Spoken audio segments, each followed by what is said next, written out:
Welcome to ETHDam, to ETHDam, to ETHDam, to ETHDam, to ETHDam. So, hey everyone, happy post-lunch coma. Hopefully this will be a little bit of a defibrillator to your heart, get you out and wake up and get ready for the freedom here. Before I get into, I always do my little poll. It's a great way of taking things off. Who here has ever transacted in cryptocurrency? Meaning you've bought or sold something for cryptocurrency ever in your life? Hands up, hands up. Real quick, anyone not? Anyone never buy anything with crypto? Wow, this might be a first. This is a really good group here. I did notice that some people over at the dash table were talking about how like everyone seemed super receptive to payments and stuff. It's not more than usual crypto conferences. So it's a good group. Now, who here has done that in the last year? Bought something or sold something with crypto in the last year? Okay, still most people. How about in the last month? Half? That's not bad. How about the last week? Bought something with crypto in the last week? The week and the month are almost the same, which is pretty nice. How about in the last day? There we go. Usually that goes very, very low by now, so that's very good. And finally, who spends over 50% of all their spending using crypto? Anything. Listen, if it's a blockchain, it counts right now. So we actually got a couple people who do that, which is very good. And as a random other question, before I kick into this, who's vaguely aware about like the history of money and where stuff comes from? Actually, again, a very educated group. Well, this is great. So, first of all, my name is Joel. I run business development marketing for Dash, which is kind of an OG in the crypto space, especially in the payment space. 11 years old, which is kind of ancient in blockchain type terms. So what I'm here to talk about today is the evolution of digital cash, basically where we came from, pure sound money all the way to the present day and like where the next step. And unfortunately, I don't have any pictures of the little fish that turns into a monkey and all that kind of stuff. But this is kind of the similarity to this, all right? Let's see. Where do I point this when I click it? There we go. All right, cool. So let's start out with the old school Peter Schiff here, gold coins. So gold being the scarce money, the scarce store of value that people use. People don't maybe think about it, but coinage was a payment rail innovation because you don't just say, here you go, here's a lump of gold. It's like, well, how do I weigh this? How do I know it's coin, anything? When you actually turn it into a coin, that piece, now it says how much it is, like the amount it is, and you have the mint that prints it to say it's like, okay, you can trust this mint that does this. And so then you have a ton of information printed on that piece of gold that actually says this is what we need to make this transaction. And so obviously there's some level of trust in the minting process a little bit, but for the most part, not really, especially because you can do the old school, the analog version of running your own node and actually like test the coin and see, oh, is this actually gold? Wow, weigh it, etc. And so that made it kind of easy to transport and spend. Of course, if you want to spend a lot, then you have, a big pile of heavy gold coins. That's not always the best. So next thing, I hate to say it, but this is sort of an innovation, is paper bills, which used to be called like gold and silver certificates, where this is basically saying, me, the bank, I have a big pile of gold. This is some of it. You can redeem this IOU for something. And it makes it so much more convenient to transact, and we still, maybe not so much in the Netherlands, but a lot of places in the world still use paper bills to buy things, even though there's no gold behind it anymore, for the most part. It still is a much more efficient way of trading. Unfortunately, then you start to introduce that counterparty risk of there's an issuing bank. Do they have the money? Do they get robbed and not tell you? It's Fort Knox. Let's look in there, etc. It just becomes a problem with trust. And we kind of start seeing this trajectory of even though things are getting more efficient for payments and commerce, and the economy is growing as a result, we start to see the insidious creeping in of trust. You gotta price it higher. Then we get to cards, which whether it's digital or plastic or whatever, now you don't have to have a stack of things. You can just have one thing that you just use as long as there's a balance. And then you can also transact across great distances. You don't have to go fold up a piece of paper and put it in the mail like my mother used to do. But you can actually transact online, over the phone. Like, random thing, who has ever bought something with a card over the phone? Only a couple of ancient people like myself. I did it like one time, I think, when I was young, very young. And so this improves so many different things, but then it also, unfortunately, introduces this whole censorship vector of now you have an account, now you are identified, now that can be censored. They can just shut off your card. They can't shut off your paper bills, really. They have to shut off all the paper bills, or they have to these few ones are marked as spicy or whatever, and then it's just much harder to censor. So this is starting to get to the peak censorability where now you have paper money in a bank, and then you use your card fully at the discretion of the government and the bank that does this. They can shut you down at any time. So again, much more efficient than before, but now we're hitting into the dystopia. So next thing, Bitcoin. And what I'm going to say, I'm not talking 2009 Bitcoin, 2014 Bitcoin. I'm kind of talking 2025 Bitcoin. So I have to say, I'm not going to get on my soapbox about, Bitcoin used to work this way with the feet, whatever. We're talking about the improvement that is Bitcoin today over everything in the past there, where you have a system that's like gold, but it's much easier to, don't roast me about any of this, is it really sound money like gold? Different time, right? But you actually get to verify things easily. Anyone, anywhere can kind of easily verify how much is in this, et cetera. And the scarcity of it, the transferability, you can actually do that if you're a whale, a big chunk of it, you can move it here, there. And so the key advantage of this is I think it would be a lot easier to do representations of this. The crypto version of paper bills for Bitcoin, paper Bitcoin, is a lot better than paper gold. It's a lot more efficient. You can verify things. Again, this is an improvement, and anytime you talk to Bitcoin maximalists, they go on and on about these things that unfortunately are true, that it's a lot better than traditional gold and stuff like that, and look how great it is, and all of that is true. But then again, we're still at the fish has little legs now. We're not all the way into the monkey stage yet, right? We're still evolving. So then I would say representative generally by Bitcoin Cash, but basically original Bitcoin vision is kind of, I would say, the ground floor for the amazing innovation of cryptocurrency, which is you have a digital gold type thing, a digital scarce sound money that then you can send to anyone in the world efficiently without a third party facilitating the transaction. And this is kind of, in my view, this is why we're all here, is because of this key innovation at this stage that kind of allowed us to really evolve money past just, it's like paper bills for gold or whatever, gold certificates, but it's better. Now we're actually at some new territory, which is pretty cool. And so, unfortunately, there's still some levels of evolving past that, such as not really any privacy features built into the protocol and no instant settlement. There's a lot of conversation about, okay, well, if it's unconfirmed, it's still probably fine, but it's not 100% confirmed, so the exchange is going to make you wait, 15 fortnights before they accept it, et cetera, et cetera. So the next step would be what I would call old school Dash, which is the basic peer-to-peer cash kind of thing, but with some improvements. You got instant transaction finality. You got some privacy functions. You got security. You got a bunch of other things, and you send it, receive it, and it just works. And this is kind of what I've been using for most of my money, again, before, outside of any shilling opportunities here, since late 2016 or so, early 2017. So I'm here to tell you today that that's great, but not good enough.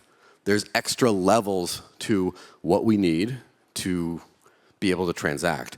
And a good thing I'm speaking to an educated audience, because when we're talking about what do we need for daily commerce, to do daily payments, to do things like that, sending and receiving to an address is the underpinning of how awesome this is, but it's not everything. So we got to think, if I want to pay anyone in this room, how would I do it? What's step number one? I have to talk to them, okay?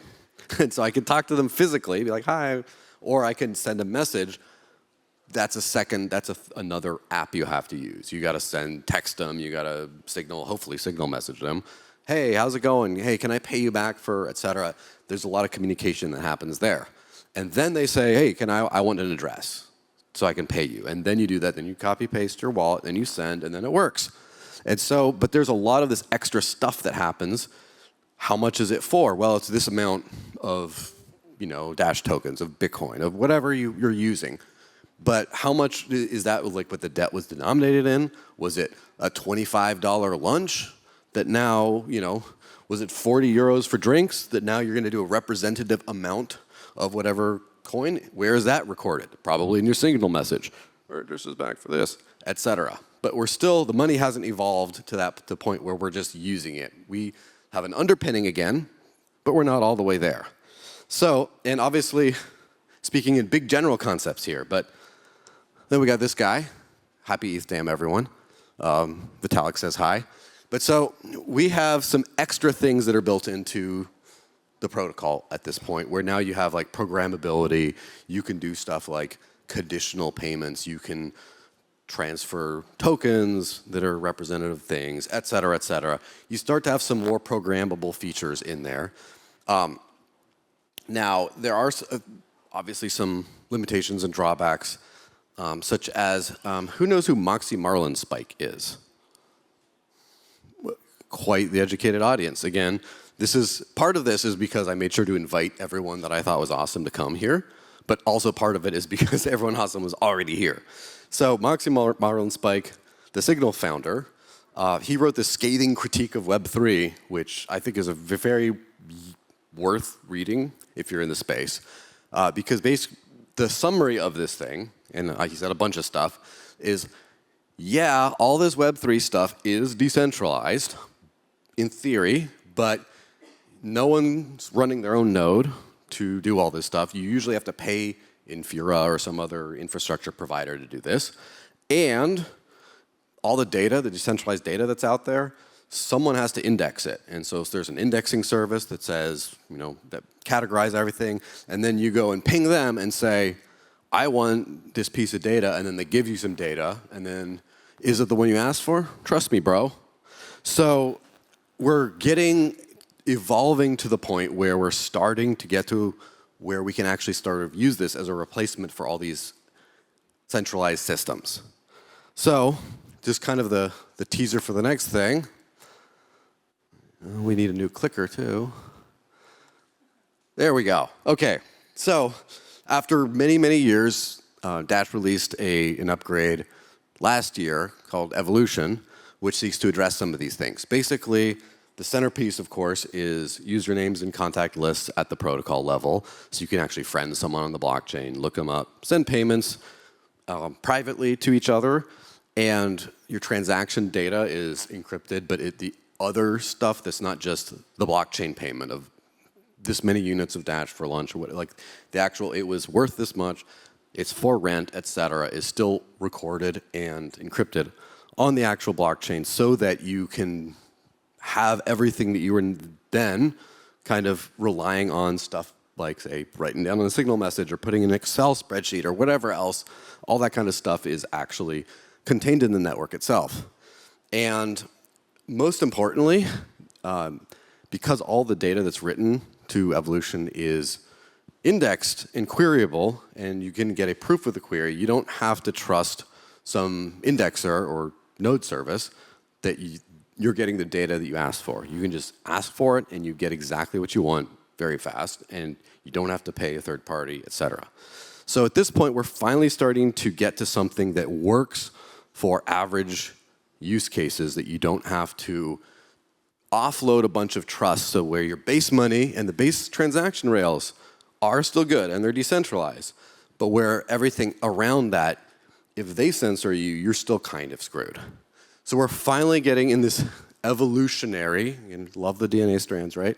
This evolutionary journey, we're finally getting to the point where this starts to make sense as something that is a replacement for centralized money, to where now I can, send someone some money, and the rest of the equation isn't kind of being offloaded to some centralized provider. And so, obviously, there's tons of people, tons of projects working towards making money work in a decentralized, trustless, et cetera way. The good news is it's finally starting to become kind of come into focus, is it's doable. So my experience in the space, obviously, I've been using crypto for 12 or so years, and I haven't earned fiat in 10 years, been just doing that. It's as an experiment, right, to try to sort of say, let me try this, and then let me figure out where I fail, and then, oh, now I got to learn something. That didn't work. And then you go say, hey, guys, we need to do this. Okay, let's do this. And then we go there, oh, there's another thing. Finally, it's starting to become, I hesitate to say easy, because nothing's easy, but it's starting to become doable to be able to use cryptocurrency as a replacement for fiat currency in your life. And I would say, I think that most people in this room could probably start doing this within a couple months if you figure it out.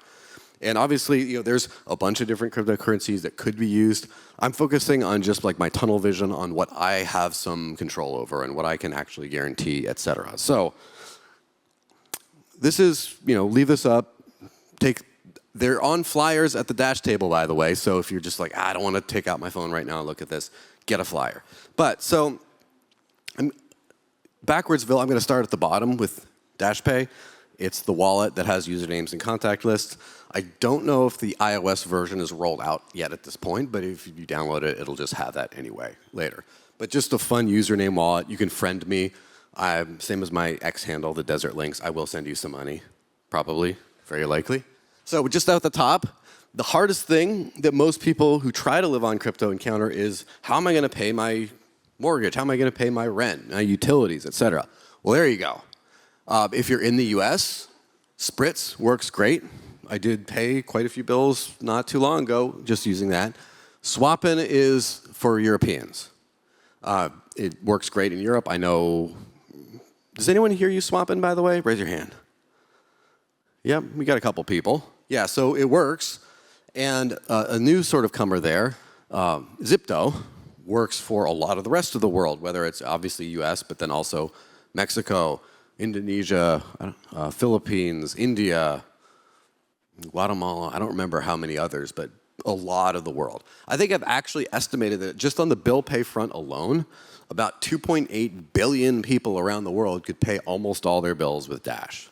And that's not nothing, right? That's a good chunk of people. Now we just need to get a small percentage of those people actually doing that, and then we're in business. And then, of course, if you know merchants close to you that take crypto directly, that's always the best option. Always pay someone straight in crypto. For everything else, there's Bitrefill, which should be, they should pay me for this, actually. But, yeah. They might, well, it's not going to go to me, but, it'll maybe pay another plane ticket to go out and yell at another crowd of people about random gold coins and stuff. But with Bitrefill, first off, I did use Bitrefill to buy an eSIM, so I have data plan when I'm here. But Amazon, you buy something off Amazon, just go to Bitrefill, get an Amazon gift code for exactly the amount you want, throw it in there, you're good. You want to go, there's what's the delivery app that you see all the bicycles around here? Who knows what that is?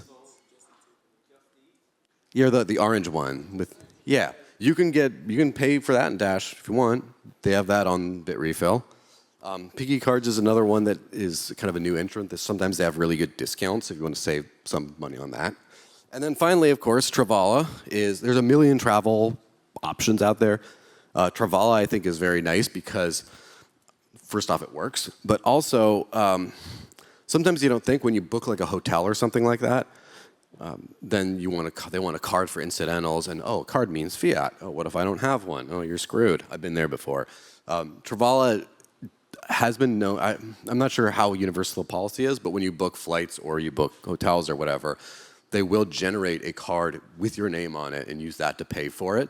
So if they say like the identity of the person whose card the name's on, whatever, it just smooths over the thing so you don't have to deal with a bunch of different things. So that's kind of the picture, right? We got you go from the bottom of gold coins all the way up to the latest in digital cash, and we still obviously have a bunch of different steps to go from there.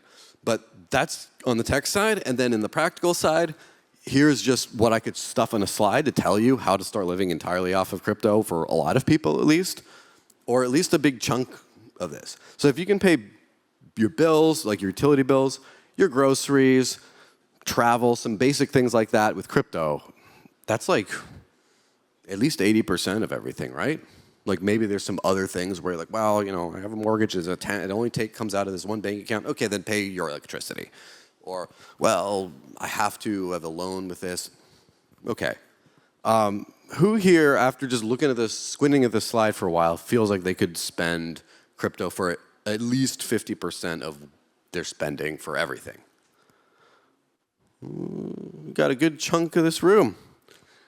Yeah, so what can I say? You got to try it out. So thanks for everyone for being here. Remember that what gives crypto value isn't the VCs, it isn't, you know, government buying a strategic reserve of it. It's no shade. It's not all that stuff. This is a tool. This is freedom tech for free people. If you don't use it, it goes away. The more you use it, the more you find out it sucks and needs to be fixed. And then you get to fix it more, and then it works for everyone. We're being very close to an early mass adoption event for cryptocurrency. And yeah, it's time to start using freedom money. Use it or lose it. Thanks, everyone. Well, I have kind of like one question. Well, actually, there's one just popped up on the Slido. Are there any non-KYC payment solutions? Yes. So everything here should be non-KYC except for the first two. And in Europe, I mean, listen. That's a European problem. That's not like, there's only so far you can do. Zipto does have bill pay in the US, but unlike Spritz, they don't require KYC. Okay. So if you wanted to live in the US or Mexico or one of those places, you could do that all without KYC, hopefully. Okay. And thank you for sharing. The second question is, there's a lot of complexity behind all of these tools, right? I think we touched on that yesterday where, you know, there's a lot of things that people might not understand. Is there a version of the future where maybe like I have my AI agent, it can use all of these tools and do all of those things without really any input from me while protecting my privacy? Because maybe that would make it easier for everyone to use.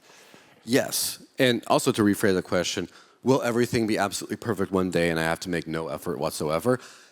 Possibly yes. Let's hope for that.